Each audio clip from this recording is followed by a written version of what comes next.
documentary forms part of a comparative study of Professor Dr. Shyamala Devi Rathore on Romani in Europe and Gore in India. Spread everywhere, these groups form a total population of about 40 million, of which nearly half live in India. Their traditional nomadic existence has changed over the years. They are still referred to as gypsies, a concept with a negative connotation which compounds the socio-economic discrimination they face. They share a common cultural heritage whose origins are in India. They speak a language called Gore in India and Romani in Europe. Professor Devi is of Gore origin herself. For the last 22 years, she has been carrying out action research in these communities to create insight into the discriminating practices used against these communities. Professor Devi is internationally recognized as a specialist and publishes regularly on the subject. During her fieldwork in 150 Ghor and Romani settlements in India and Europe, Professor Devi participated in their daily life, made photos and video recordings, and conducted workshops which served as a basis for this documentary. The so-called gypsies, Banjaras, Lambadas, Lamanas, and Sugalis, names given by aliens, call themselves Ghor, Roma, Sinti, Romani, and Manush. This documentary covers the life of these groups in India, Spain, France, Germany, United Kingdom, Belgium, and the Netherlands. This documentary will give governments, NGOs, social workers, policymakers, and researchers a better understanding of the lives of these groups and the problems they face. We hope that showing the material in Romani and Gore communities themselves will make them recognize their relatives in far-off lands.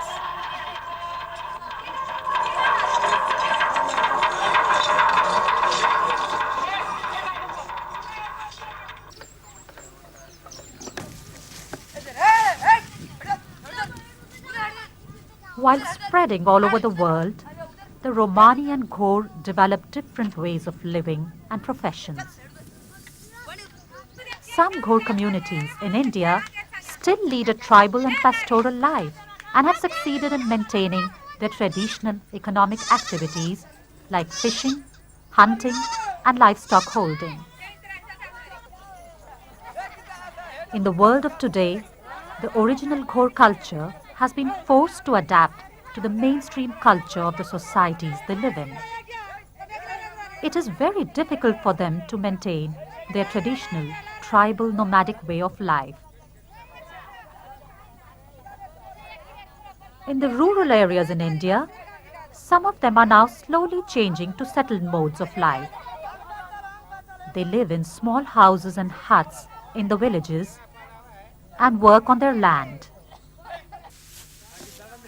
Some of them hire out their labor power for agricultural operations, while others work as agricultural migrant laborers in non-farm sectors like in the sugarcane industry.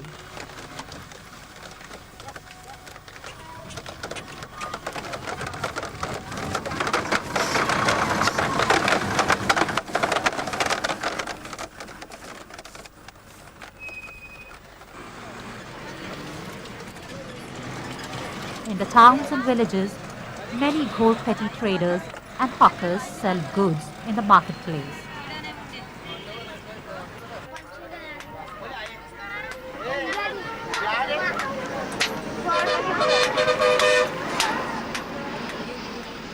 In the urban areas, Gore people live in the slums.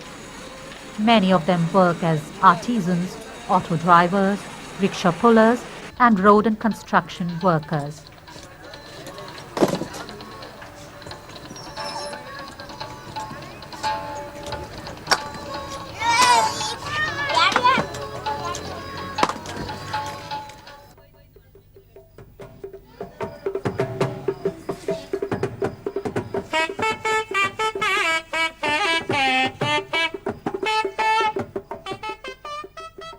The change in occupation and mode of living has caused the original culture of the Ghor people to assimilate with other cultures, a fact quite noticeable in the big cities of India, and evident, for example, at this Hindu-influenced Ghor marriage in Hyderabad.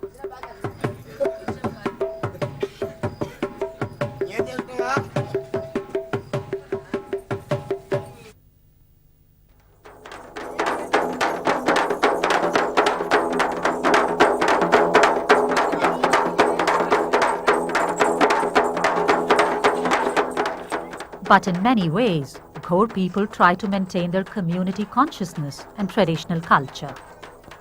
This is most evident in their music, their dancing, and singing in all occasions.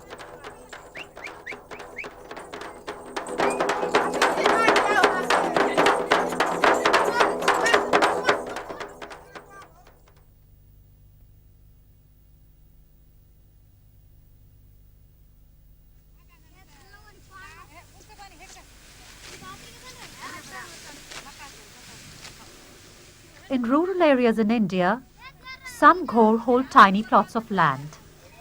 Over the years, these landholders take loans for inputs such as seeds, fertilizers and pesticides from middlemen, whom they then become indebted to.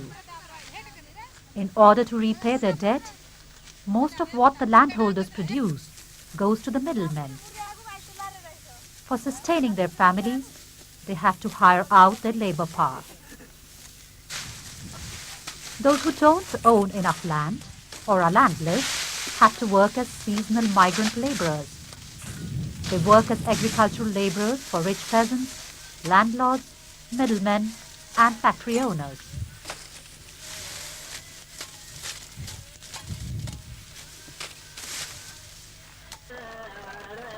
Starting as early as 5 a.m. in the morning, Ghor men and women harvest the cane, load it onto their carts, and walk long distances to the factory. Here they await their turn to unload.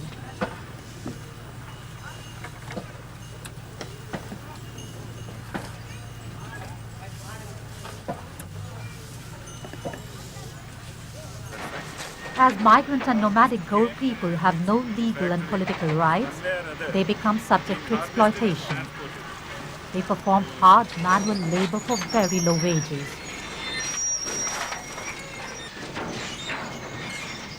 The Ghor have traditionally liked to be self-sustained, which makes this exploitation even more difficult for them.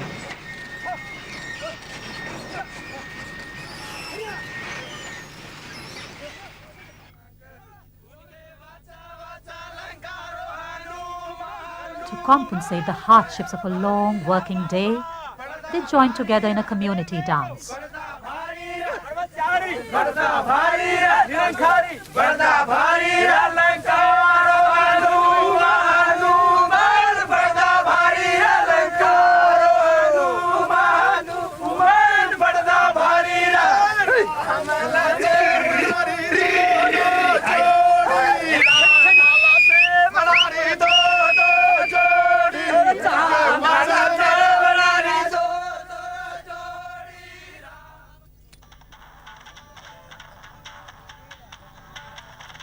In the cities, some Ghor people have to live in the open with no protection at all.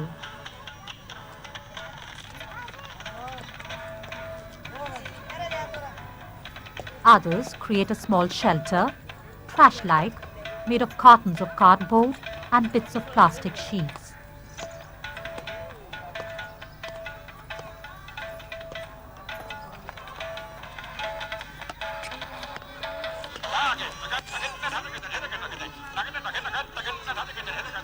A family of 6 or more live in a shack of 4 square yards without any privacy.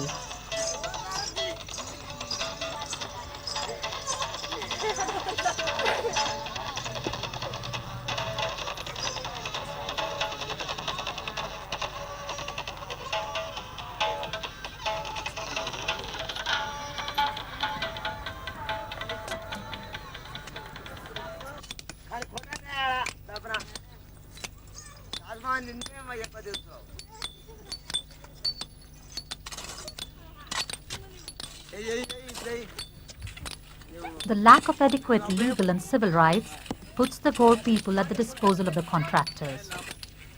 They offer their labor power for constructing roads, buildings and houses for others to have a comfortable life, while they themselves are poorly paid and homeless.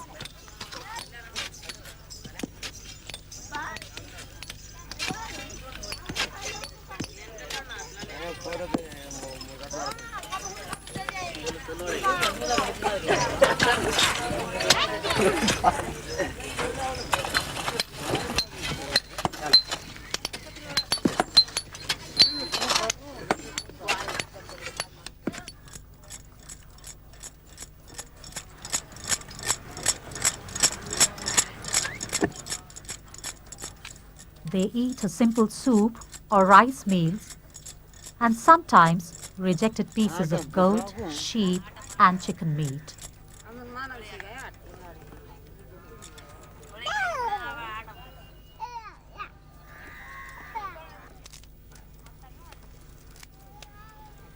Even roasted chicken legs are eaten to survive.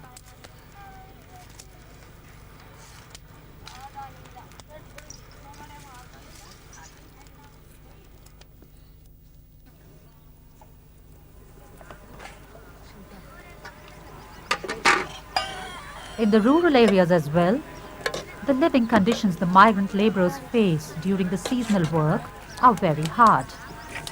They live in temporary huts made of sugarcane straw.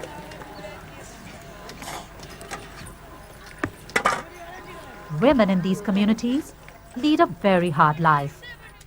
In addition to working in waged labor for as many hours a day as men and for less wages, women also are in charge of all household activities and childcare.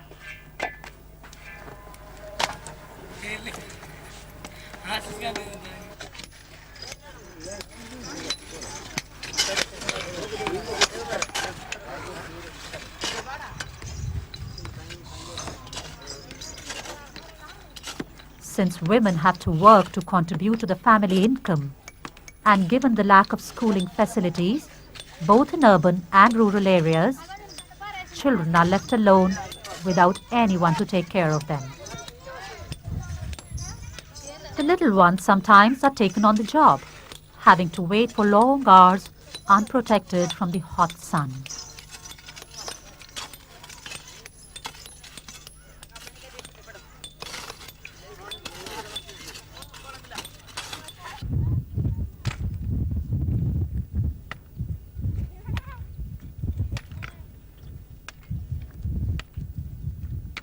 Children too perform hard labor like their parents.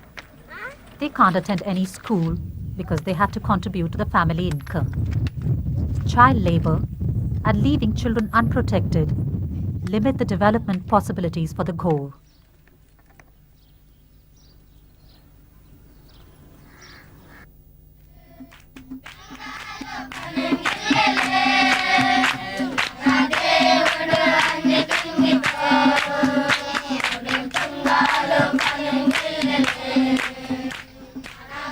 In this missionary school, tribal children are provided with education and food.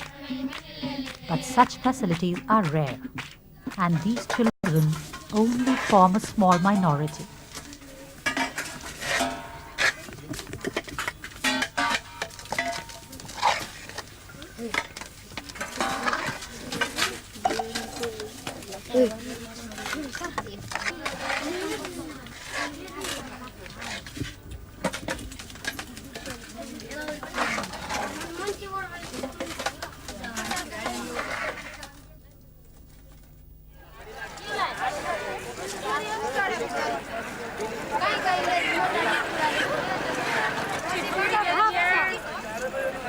As we enter the 21st century, the world has turned into a global village. The cheap labor of the Gore people is used, for example, to make embroidery, sold in the tourist areas of India, and exported to the West for the elite of the modern world, for their fashion and passion, like in this shop in Amsterdam. Where did you get these ones from? Which place exactly? This I bought in Goa from the people who come from Karnataka. Aha, from So, Karnataka, yeah, Gore people? Yeah. I see. Yeah. And these bangles?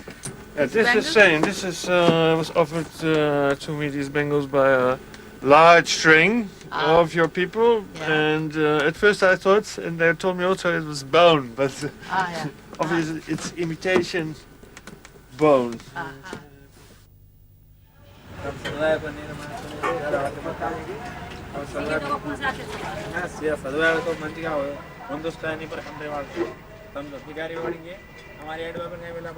Those who made development possible through their labor power don't get a share of it. They have to use for their shelter empty wrappers of luxury products left over by rich people.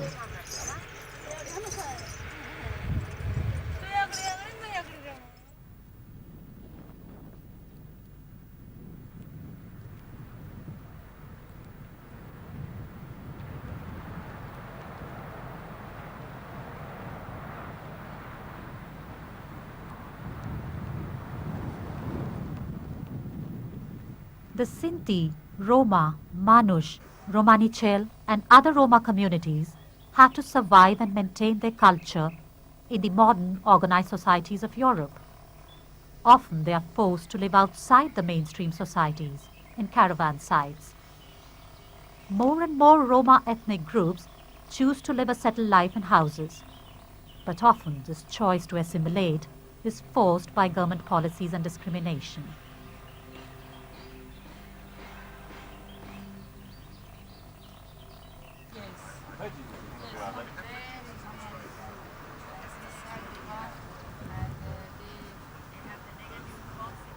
They work in the lowest sectors of the labor market, for instance, as iron workers, roofers, car demolishers, house dealers, traders, hawkers, agricultural laborers and musicians.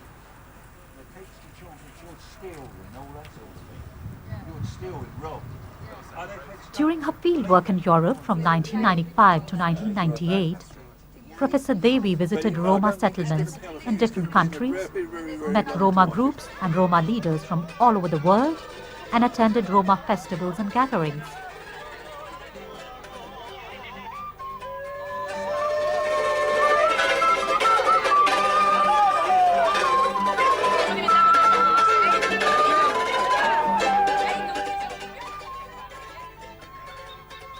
There is a great deal of similarity in the situation of Roma people in Europe and the Gore people in India.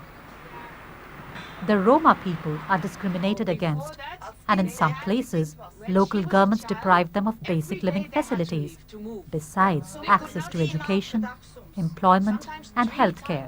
En nu is sinds 1975 dat de politie tegen ons wat soepeler geweest is en we mochten altijd op dezelfde plaats staan. Op deze plek. Ja, en nu komen A Manush woman in Aalst, Belgium, recounts how her relatives in a campsite 3 kilometers away still don't have water facilities and have to go begging for water every day.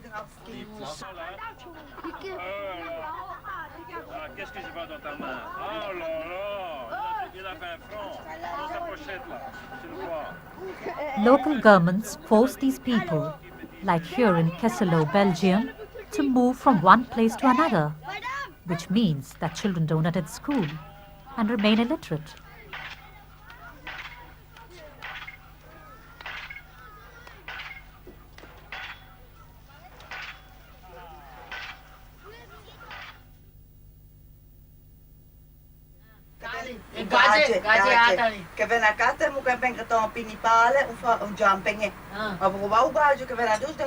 The Romani and Gore incorporate aspects of other societies into their own culture.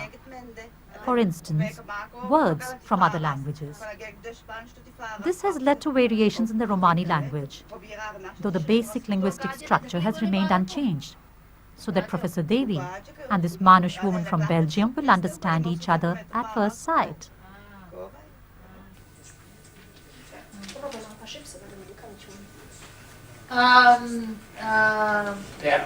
Pet. We say pet. Say pet. Here, pork. Yes. Base. We say base. Ajo. Kha. Pile.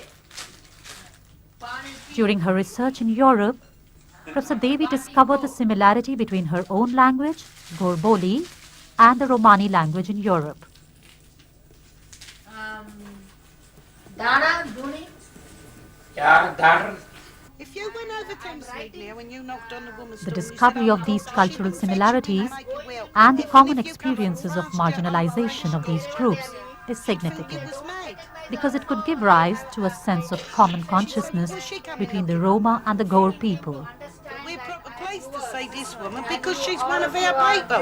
My blood and we are all one. I mean, she's not Indian, she's one of our people. Like an Englishman would say, oh, it's Indian. But she's not to us.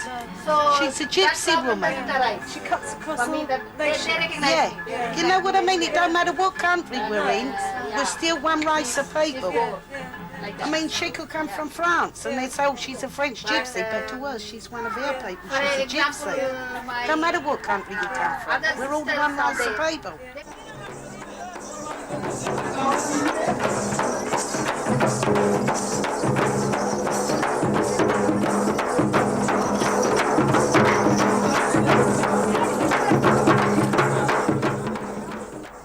In spite of their difficult lives, the Gore in India, like the Roma in Europe, like to sing and dance on many occasions.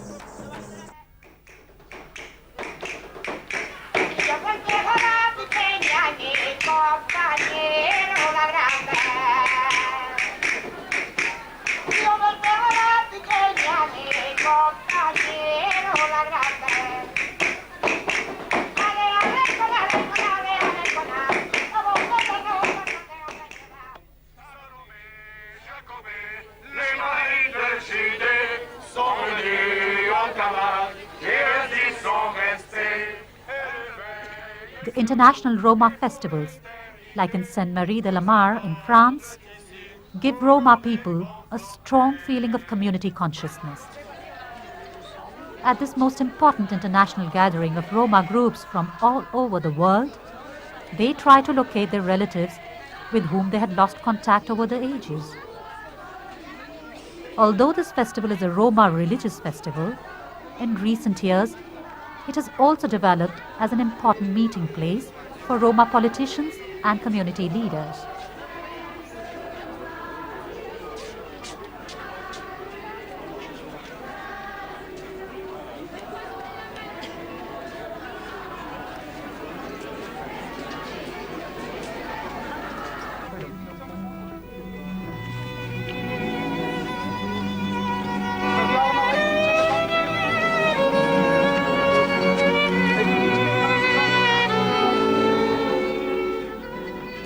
During the yearly commemorative ceremony in Westerbork, the Roma people have a less joyful gathering because they remember their relatives who were victims of the Holocaust and those who died in concentration camps under the Nazi regime.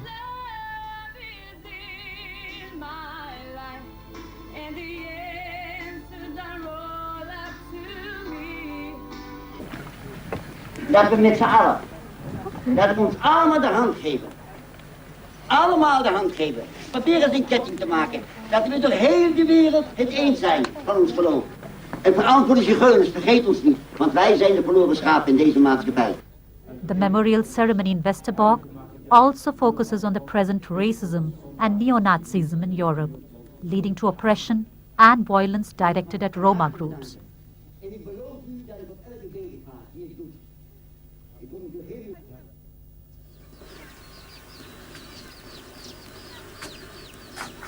In the 1940s in India, the Gore people in Andhra Pradesh also faced a similar fate during the Telangana armed struggle under the Nizam regime. Although many bonded laborers and lower caste groups fought against the big landowners, it was the Gore people who faced the most violence. Pantulu Daravat, now 95 years old, speaks about how many Gore were burnt alive in hay bundles or had to flee their original settlements. Today he lives in oblivion, but continues to train his kith and kin against the socio-economic discrimination with the belief that someday their lot will change.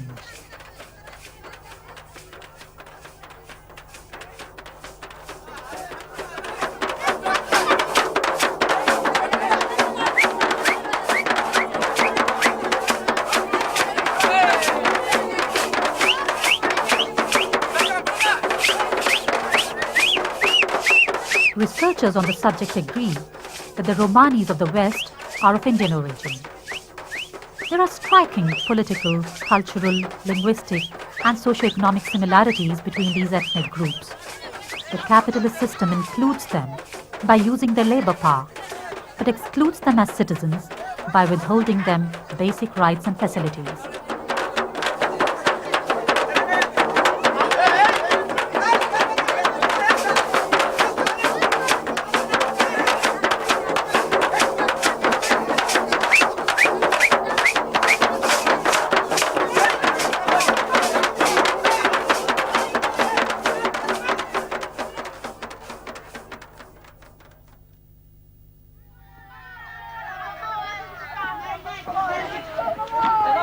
Even today, the Roma and Gore ethnic groups remain deprived of basic amenities, and almost everywhere, their fundamental civil rights are threatened.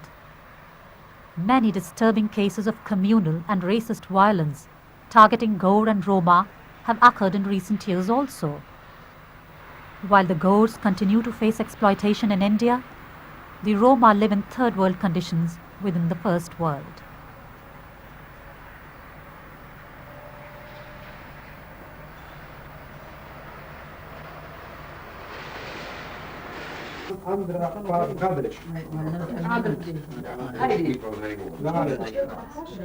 The sense of sharing a common history and a common cultural background can support these 40 million people in their search for an identity and in their struggle for minimum rights, self-respect, and self-determination. Like Europe, India is a big country, so there we have many districts. What has happened to you? If anything is in the papers, Raising a debate within mainstream societies at the local, national, and international level can help to create awareness about the problems faced by these ethnic groups. It can also help the oppressed groups to unite and struggle against dominating castes and classes, as well as against neocolonialism, neo-Nazism, and other oppressive forces. Many Roma and Gore organizations are slowly emerging all over the world. Romanis ani, gypsies ani, travelers ani, ఈ రకరకాల సంస్కృతులు వారు ఉన్నారు. అయితే మన మండలంలో There is also an international group of scientists, policymakers, social workers, and researchers which meets, discusses, and takes action on the problems of Sinti, Roma, Gore, and other communities. I've done a list to help groups to know these are the sort of questions you should be asking. Debates, discussions, workshops, organized representations, and audiovisual methods are essential to reach the Gore and Roma communities, as many of them are not literate.